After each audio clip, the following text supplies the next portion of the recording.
கிறிஸ்துவுக்குள் பிரியமானவர்களே, உங்கள் யாவரையும் இயேசுவின் நாமத்தினால என் அன்பின் வாழ்த்துதலை தெரிவிக்கிறேன்.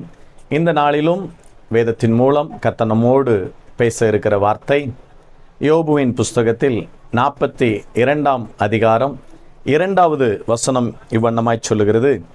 தேவரீர் சகலத்தையும் செய்ய வல்லவர், நீர் செய்ய நினைத்த காரியம் தடைப்படாது என்று வேதத்தில் யோபு பக்தன் சொல்லுகிறதை நாம் காண முடிகிறது.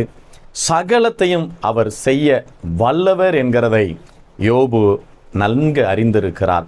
அவர் வல்லமையுள்ள தேவன் என்கிறதை அவர் அறிந்திருக்கிறபடியினால அவர் சொன்ன அந்த வாக்கியம் என்ன சூழலில் சொல்லியிருக்கிறார்?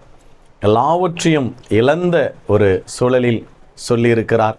இந்த நாளிலும் பாருங்க, அவர் எப்படி வாழ்ந்தார், அவர் அந்த நாளிலே அவர் வாழ்ந்த வாழ்க்கை என்ன, அவருடைய சாட்சியை குறித்து தேவனே சாட்சி கொடுத்திருக்கிறார். யோபு 1ஆம் அதிகாரத்தில் 8வது வசனம் சொல்லுகிறது பாருங்க, நான் வாசிக்கிறேன் பாருங்க. கர்த்தர் சாத்தானை நோக்கி, என் தாசனாகிய யோபுவின் மேல் கவனம் வைத்தாயோ?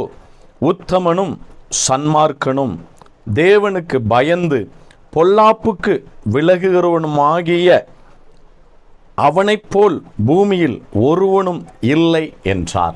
இந்த யோபுவை போல கர்த்தருக்கு பயப்படுகிறவன் இந்த பூமியில் இல்லை, உத்தமன் இல்லை, சன்மார்க்கன் இல்லை என்று தேவன் சாட்சி கொடுத்திருக்கிறார். தேவனிடத்தில் சாட்சி பெற வேண்டுமேயானால் அவருடைய வாழ்க்கை எப்படிப்பட்டதாக இருந்திருக்கும்? கொஞ்சம் யோசித்து பாருங்களேன். அவருடைய வாழ்க்கை எவ்வளவாய் அவர் தன்னை பரிசுத்தமாய் காத்து கொள்ள கூடியிருக்கும், எவ்வளவாய் தேவ பக்தியாய் வாழ்ந்திருப்பார். அந்த தேவ பக்தியாய் வாழ்ந்த அந்த யோபு மனிதன் எவ்வளோ ஆசீர்வாதத்தோடு இருந்தவர் தெரியுமா? 7000 ஆடுகள், 3000 ஒட்டகங்கள், 500 ஏர்மாடுகள், 500 கழுதைகள் என்று சொல்லி அவருடைய மிருகத்தின் திரட்சி ஏராளமாய் இருந்தது. வேலையாட்கள் ஏராளமான வேலையாட்கள் என்று சொல்லப்பட்டிருக்கிறது. இவ்வளோ பெரிய ஒரு ஐஸ்வர்யவானாய் இருந்த அந்த தேசத்தில் அவன் ஒரு பெரியவனாய் இருந்தான் என்று கர்த்தர் சொல்லி இருக்கிறார். பாருங்களேன், ஒரு பெரிய ஒரு வாழ்க்கை, ஒரு சாம்ராஜ்யத்தை கட்டி எழுப்புகிறவராய் ஒரு நல்ல ஒரு வாழ்க்கை வாழ்ந்து கொண்டிருந்திருக்கிறார்.